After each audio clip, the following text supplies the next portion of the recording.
ओम शांति। आकार में निराकार को देखने का अभ्यास। Revise date 28/7/71। आकार को देखते निराकार को देखने का अभ्यास हो गया है। जैसे बाप आकार में निराकार आत्माओं को ही देखते हैं, वैसे ही बाप समान बने हो। सदैव जो श्रेष्ठ बीज होता है उसी तरफ ही दृष्टि और वृत्ति जाती है। तो इस आकार के बीज श्रेष्ठ कौन सी वस्तु है? निराकार आत्मा। तो रूप को देखते हो व रूह को देखते हो, क्योंकि अब तो अंतर को भी जान गए हो और महामंत्र को भी जान गए हो। जान लिया, देख भी लिया, बाकी क्या रहा? बाकी स्थित रहने के बात में अभ्यासी हो। हर एक ने अपना अपना अनुभव बताया। ऐसे समझे अंत तक पहले पाठ के अभ्यासी रहेंगे। अंत तक अभ्यासी हो रहेंगे व स्वरूप भी बनेंगे।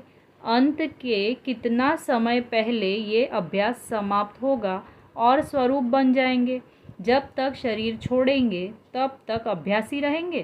पहले पाठ की समाप्ति कब होती है? जो समझते हैं अंत तक अभ्यासी रहेंगे वह हाथ उठाओ। आकार में निराकार देखने की बात पहला पाठ पूछ रहे हैं। अभी आकार को देखते निराकार को देखते हो। बातचीत किससे करते हो? निराकार से। आकार में निराकार देखने आए, इसमें अंत तक भी अगर अभ्यासी रहेंगे तो देही अभिमानी का अथवा अपने असली स्वरूप का जो आनंद व सुख है वह संगम युग पर नहीं करेंगे। संगम युग का वर्षा कब प्राप्त होता है?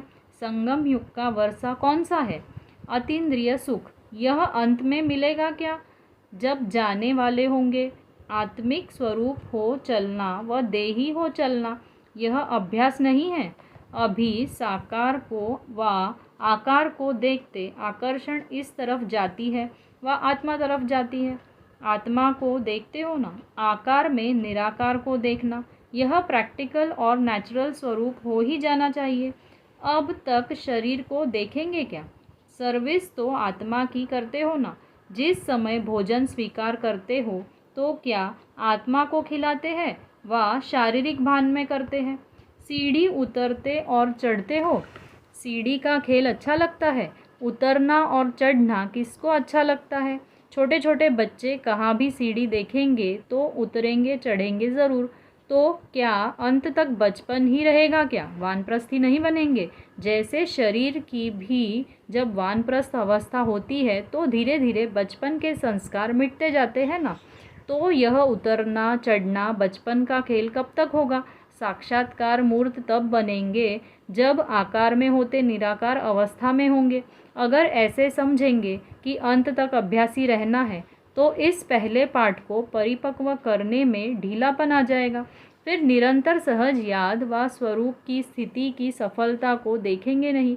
शरीर छोड़ेंगे तब सफल होंगे, लेकिन नहीं, यह आत्मिक स्वरूप का अनुभव अंत के पहले ही करना है। जैसे अनेक जन्म अपनी देह के स्वरूप की स्मृति नेचुरल रही है, वैसे ही अपने असली स्वरूप की स्मृति का अनुभव भी थोड़ा समय भी नहीं करेंगे क्या? यह होना चाहिए। यह पहला पाठ कंप्लीट हो ही जाएगा। इस आत्मा अभिमानी की स्थिति में ही सर्व आत्माओं को साक्षात्कार कराने के निमित्त बनेंगे। तो यह अटेंशन रखना पड़े। आत्मा समझना यह तो अपने स्वरूप की स्थिति में स्थित होना है ना। जैसे ब्रह्मा कुमार व ब्रह्मा कुमारी कहने से ब्रह्मा बाप व ब्रह्मा कुमारपन का स्वरूप भूलता है क्या? चलते फिरते मैं ब्रह्मा कुमार हूँ यह भूलता है क्या? जब यह नहीं भूलता, शिववंशी होने के नाते अपना आत्मिक स्वरूप क्यों भूलते हो? बाप दादा कहते हो ना, जब शिव बाबा शब्द कहते हो तो निराकारी स्वरूप सामने आता है ना। तो जैसे ब्रह्मा कुमारपन का स्वरूप चलते फिरते पक्का हो गया है, ऐसे ही अपना शिववंशी का स्वरूप क्यों भूलना चाहिए? ब्रह्मा कुमार बन गए हो और शिववंशी स्वरूप अंत में बनेंगे। बाप दादा इकट्ठा बोलते हो व अलग बोलते हो। जब बाप दादा शब्द इकट्ठा बोलते हो तो अपना दोनों ही आत्मिक स्वरूप और ब्रह्मा कुमार का स्वरूप दोनों ही याद नहीं रहता। यह अभ्यास पहले से ही कंप्लीट करना पड़े। अंत के लिए तो और बहुत बातें रह जाएंगी। सुनाया था ना, अंत के समय नई नई परीक्षाएं आएंगी, जिन परीक्षाओं को पास कर संपूर्णता की डिग्री लेंगे। अगर यह पहला पाठ ही स्मृति में नहीं होगा तो संपूर्णता की डिग्री में नहीं ले सकेंगे। डिग्री न मिलेगी तो क्या होगा? धर्मराज की डिग्री निकलेगी।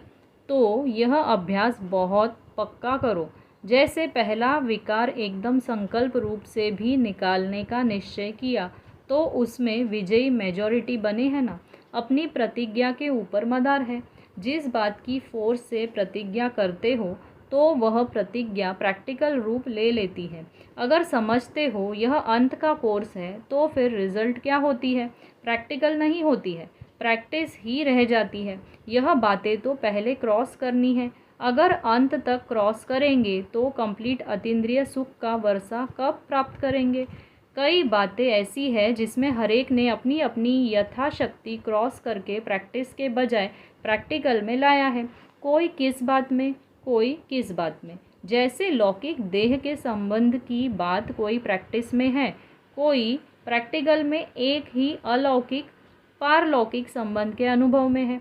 स्वप्न में भी कभी संकल्प रूप में देह के संबंधी तरफ वृत्ति और दृष्टि न जाए। इसमें पांडवों को भी क्रॉस करना है। लौकिक को अलौकिक में परिवर्तन करने की स्मृति आती है तो वह हुआ कल्याणार्थ। आप तो मधुबन भट्टी में रहने वाले हो ना, तो पहली सीढ़ी पास होनी चाहिए ना। जो 1 सेकंड पहले नहीं था वह क्या अब के सेकंड में नहीं हो सकते हो? मधुबन के पांडव है, यूनिवर्सिटी के स्टूडेंट है, कोई छोटी गीता पाठशाला के स्टूडेंट नहीं है। तो इन्हों को कितना नशा रहना चाहिए? इन्हों की पढ़ाई कितनी ऊंची है? ऐसी कमाल करके दिखाना जो 1 सेकंड पहले आप लोगों से ना उम्मीद रखे वह दूसरे सेकंड सभी उम्मीदवार बन जाए। महावीर सेना ने क्या किया? सारी लंका को जब जला दिया तो सीढ़ी नहीं पास कर सकते हैं। पहली सीढ़ी तो बताई, दूसरी सीढ़ी है कर्मेंद्रियों पर विजय, तीसरी है व्यर्थ संकल्पों और विकल्पों के ऊपर विजय, यह है लास्ट। लेकिन दूसरे को भी क्रॉस कर लेना चाहिए। उमंग उत्साह से कह सको कि हाँ हम फुल पास है। दूसरी सीढ़ी तो बहुत सहज है। जब मरजीवा बन गए तो यह पुरानी कर्मेंद्रियों की आकर्षण क्यों? मरजीवा बने तो खत्म हो गए ना। जैसे जन्म पत्री बतलाते हैं, फलाने का इस आयु तक शरीर है, फिर खलास। लेकिन अगर कोई दान पुण्य करेंगे तो नई जन्म के रीति नई आयु शुरू हो जाएगी। तो ऐसे मरजीवा बने अर्थात सब तरफ से मर चुके ना। पुरानी आयु समाप्त हुई, अभी तो नया जन्म हुआ, उसमें हुए ब्रह्मा कुमार ब्रह्मा कुमारियाँ। तो ब्रह्मा कुमार ब्रह्मा कुमारियों की कर्मेंद्रियों पर विजय न हो, यह हो सकता है क्या? पिछला हिसाब है तो चुकतू हुआ। जब मरजीवा बने, ब्रह्मा कुमार बन गए तो फिर कर्मेंद्रियों के वश कैसे हो सकते? ब्रह्मा कुमार के नए जीवन में कर्मेंद्रियों के वश होना क्या चीज़ होती है? इस नॉलेज से भी परे हो जाते। अभी शूद्रपन से मरजीवा नहीं बने हैं, क्या वह अभी बन रहे हैं? शूद्रपन का जरा भी सांस अर्थात संस्कार कहाँ अटका हुआ तो नहीं है। कोई कोई का श्वास छिप जाता है जो फिर कुछ समय बाद प्रकट हो जाता है। यहाँ भी ऐसे है क्या? पुराने संस्कार अटके हुए होंगे तो मरजीवा बने हो ऐसे कहेंगे। मरजीवा न बने तो ब्रह्मा कुमार कैसे कहेंगे? मरजीवा तो बने हो ना। बाकी मनसा संकल्प, यह तो ब्रह्मा कुमार बनने के बाद ही माया आती है। शूद्र कुमार के पास माया आती है क्या? आप मूंझते क्यों हो? बोलो कि मरजीवा बने हैं। मरजीवा बनने बाद माया को चैलेंज किया है, इसलिए माया आती है। उनसे लड़कर हम विजयी बनते हैं। ऐसे क्यों नहीं कहते हो? महावीर हो तो अपना नशा तो कायम रखो ना। जब अपने को ब्रह्मा कुमार समझेंगे तो फिर यह जो सेकंड सीढ़ी है कर्मेंद्रियों का आकर्षण, उससे भी पार हो जाएंगे। ब्रह्मा कुमार व शिव कुमार, यह दोनों ही स्मृति रखने से कभी भी फेल नहीं हो सकेंगे, क्योंकि ब्रह्मा कुमार समझने से फिर ब्रह्मा कुमार के कर्तव्य, ब्रह्मा कुमार के गुण क्या है वह भी स्मृति में रहते हैं ना। तो अब दूसरी और तीसरी सीढ़ी क्रॉस करके पास विद ऑनर बनने के समीप आने के लिए यह भट्टी की है, तो भट्टी के समाप्ति के साथ यह भी समाप्त कर देनी है। जैसे देखो, स्थान के आधार पर स्थिति बनती है। यह मधुबन का स्थान ऐसा है जो स्थिति को ही बदल लेता है ना। स्थान का स्थिति पर असर होता है और हर एक को अपने स्थान का नशा कितना रहता है, अपने देश का, अपने हद के निवास स्थान घर का नशा नहीं होता है। अगर बड़ी कोठी व महल में निवास करने वाला होगा तो स्थान का स्थिति पर असर होता है। तो आप सभी से श्रेष्ठ स्थान पर हो तो इसका भी असर स्थिति पर होना चाहिए। श्रेष्ठ वरदान भूमि के निवासी है तो अपनी स्थिति भी सदा सभी को देने वाली बननी चाहिए। वरदान वह दे सकता है जो साक्षात्कार मूर्त होगा। कोई भक्त को भी वरदान प्राप्त होता है तो साक्षात्कार मूर्त द्वारा होता है ना। तो साक्षात और साक्षात्कार मूर्त बनने से ही वरदाता मूर्त बन सकेंगे। बाप दाता के बच्चे दाता बनना है, लेने वाले नहीं लेकिन देने वाले। हर सेकंड हर संकल्प में देना है। जब दाता बन जाएंगे तो दाता का मुख्य गुण कौन सा होता है? उदार चित्त, जो औरों के उद्धार के निमित्त होंगे तो वह अपना नहीं कर सकेंगे। सदैव ऐसे समझो कि हम दाता के बच्चे हैं, एक सेकंड भी देने के सिवाय न रहे, उसी को कहा जाता है महादानी। सदैव देने के द्वार खुले हो, जैसे मंदिर का दरवाज़ा सदैव खुला रहता है, यह तो आजकल बंद करते हैं। तो ऐसे दाता के बच्चे का देने का द्वार कभी बंद नहीं होता। हर सेकंड हर संकल्प चेक करो, कुछ दिया, लिया तो नहीं, देते जाओ। लेने है बाप से, वह तो ले ही लिया, अब देना है। लेने का कुछ रहा है क्या? सभी कुछ जो लेना था वह ले लिया, बाकी रह गया देना। जितना जितना देने में बिजी होंगे तो यह बातें जिसको क्रॉस करना मुश्किल लगता है वह बहुत सहज हो जाएंगी, क्योंकि महादानी बनने से महान शक्ति की प्राप्ति स्वतः होती है। तो यह कार्य तो अच्छा है ना। देने के लिए तो भंडारा भरपूर है ना, इसमें फुल पास है। जिसमें फुल पास हो उसको राइट लगाते जाओ। जिसमें समझते हो फुल पास होना है तो भट्टी से फुल पास हो निकलना। जितना दाता बनते हैं उतना भरता भी जाता है। भंडारा भरपूर है तो क्यों न दाता बने। इसको ही कहा जाता है निरंतर रूहानी सेवाधारी। तो इस भट्टी से निरंतर रूहानी सेवाधारी हो निकलना। जब तक त्याग नहीं तब तक सेवाधारी हो नहीं सकेंगे। सेवाधारी बनने से त्याग सहज और स्वतः हो जाएगा। सदैव अपने को बिजी रखने का यही तरीका है। संकल्प से, बुद्धि से, चाहे स्थूल कर्मणा से जितना फ्री रहते हो उतना ही माया चांस लेती है। अगर स्थूल और सूक्ष्म दोनों ही रूप से अपने को सदैव बिजी रखो तो माया को चांस नहीं मिलेगा। जिस दिन स्थूल कार्य भी रुचि से करते हो उस दिन की चेकिंग करो तो माया नहीं आएगी। अगर देवता होकर किया तो, अगर मनुष्य होकर किया फिर तो चांस दिया। लेकिन सेवादारी हो और देवता बन अपनी रुचि उमंग से अपने को बिजी रखकर देखो तो कभी माया नहीं आवेगी, खुशी रहेगी। खुशी के कारण माया साहस नहीं रखती सामना करने का। तो बिजी रखने की प्रैक्टिस करो। कभी भी देखो आज बुद्धि फ्री है तो स्वयं ही टीचर बन बुद्धि से काम लो। जैसे स्थूल कार्य की डायरी बनाते हो, प्रोग्राम बनाते हो कि आज सारा दिन यह कार्य करेंगे, फिर चेक करते हो। इसी प्रमाण अपनी बुद्धि को बिजी रखने का भी डेली प्रोग्राम होना चाहिए। प्रोग्राम से प्रोग्रेस कर सकेंगे। अगर प्रोग्राम नहीं होता है तो कोई भी कार्य समय पर सफल नहीं होता। डेली रोज़ डायरी होनी चाहिए, क्योंकि सभी बड़े ते बड़े होना। बड़े आदमी प्रोग्राम फिक्स करके फिर कहाँ जाते हैं, तो अपने को भी बड़े ते बड़े बाप के समझकर हर सेकंड का भी प्रोग्राम फिक्स करो। जिस बात की प्रतिज्ञा की जाती है तो उसमें विल पावर होती है। ऐसे ही सिर्फ विचार करेंगे, उसमें विल पावर नहीं होगी। इसलिए प्रतिज्ञा करो कि यह करना ही है। ऐसे नहीं कि देखेंगे, करेंगे, करना ही है। जैसे स्थूल कार्य कितना भी ज़्यादा हो, लेकिन प्रतिज्ञा करने से कर लेते हो ना। अगर ढीला विचार होगा, न करने का ख्याल होगा, तो कभी पूरा नहीं करेंगे। फिर बहाने भी बहुत बन जाते हैं। प्रतिज्ञा करने से फिर समय भी निकल आता है और बहाने भी निकल जाते हैं। आज बुद्धि को इस प्रोग्राम पर चलाना ही है, ऐसी प्रतिज्ञा करनी है। भिन्न भिन्न समस्याएं, पुरुषार्थहीन बनने के व्यर्थ संकल्प, आलस्य आदि आएंगे, लेकिन विल पावर होने कारण सामना कर विजयी बन जाएंगे। यह भी डेली डायरी बनाओ, फिर देखो कैसे रूहानी राहत देने वाले रूह सभी को देखने में आएंगे।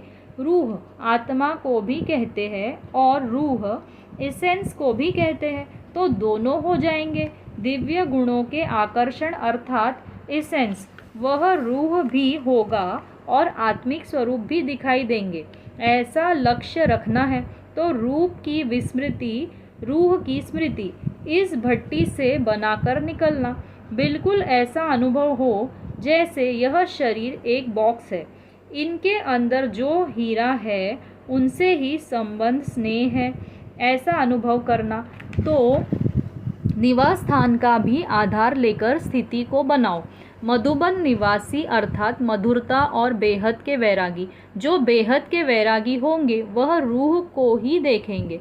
तो चलन में मधुरता और मनसा में बेहद की वैराग्य वृत्ति हो, दोनों स्मृति रहे तो पास विद ऑनर्स नहीं होंगे। यह दोनों क्वालिफिकेशन अपने में धारण करके निकलना। यह संगम युग का सुहावना समय जितना ज़्यादा हो उतना अच्छा है, क्योंकि समझते हो सारे कल्प में यह बाप और बच्चों का मिलन फिर नहीं होगा।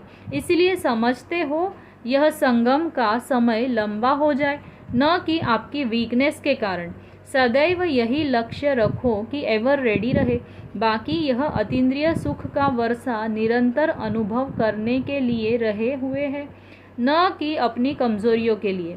आप लोगों के लिए यह पुरानी दुनिया जैसे विदेश है। कई लोग विदेश की चीज़ को टच नहीं करते हैं, समझते हैं अपने देश की चीज़ को प्रयोग करें। तो इस पुरानी दुनिया अर्थात विदेशी चीज़ों को टच भी नहीं करना है। स्वदेशी हो व विदेशी चीज़ों से आकर्षित होते हो, सदैव समझते हो हम स्वदेशी है, यह विदेश की चीज़ टच भी नहीं करनी है। ऐसा अपने ऊंचे देश का आत्मा के रूप से परमधाम देश है और इस ईश्वरीय परिवार के हिसाब से मधुबन ही अपना देश है।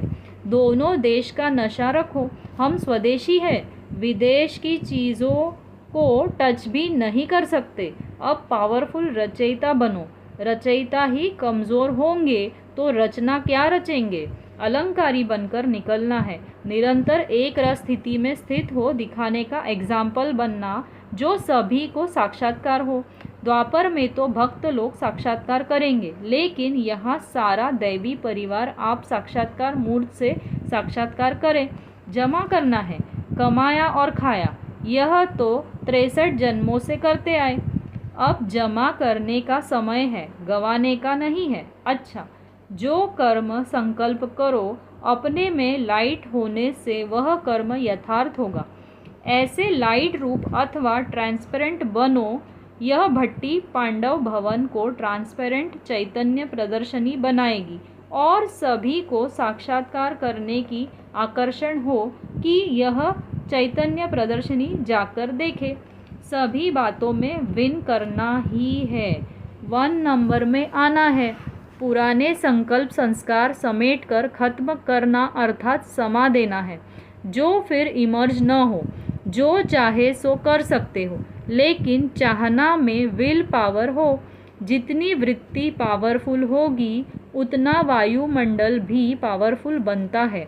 जिस समय कोई में भी वीकनेस आती है तो पावरफुल वृत्ति का सहयोग मिलने से वह आगे बढ़ सकते हैं। बाप एक रस है तो बाप के समान बनना है, कुछ भी हो जाए। तो भी उसको खेल समझकर समाप्त करना। खेल समझने से खुशी होती है। अभी का तिलक जन्म जन्मांतर का तिलकधारी व ताजधारी बनाता है। तो सदैव एक रस रहना है, फॉलो फादर करना है। जो स्वयं हर्षित है वह कैसे भी मन वाले को हर्षित करेगा। हर्षित रहना यह तो ज्ञान का गुण है, इसमें सिर्फ रूहानियत ऐड करना है। हर्षितपन का संस्कार भी एक वरदान है जो समय पर बहुत सहयोग देता है।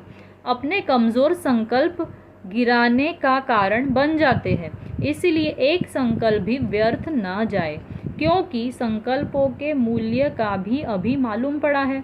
अगर संकल्प वाचा कर्मणा तीनों अलौकिक होंगे तो फिर अपने को इस लोक के निवासी नहीं समझेंगे। समझेंगे कि इस पृथ्वी पर पाँव नहीं है, अर्थात बुद्धि का लगाव इस दुनिया में नहीं है। बुद्धि रूपी पाँव देह रूपी धरती से ऊंचा है, यह खुशी की निशानी है। जितना जितना देह के भान की तरफ से बुद्धि ऊपर होगी उतना वह अपने को फरिश्ता महसूस करेगा। हर कर्तव्य करते बाप की याद में उड़ते रहेंगे तो उस अभ्यास का अनुभव होगा। स्थिति ऐसी हो जैसे कि उड़ रहे हैं। अच्छा, ओम शांति।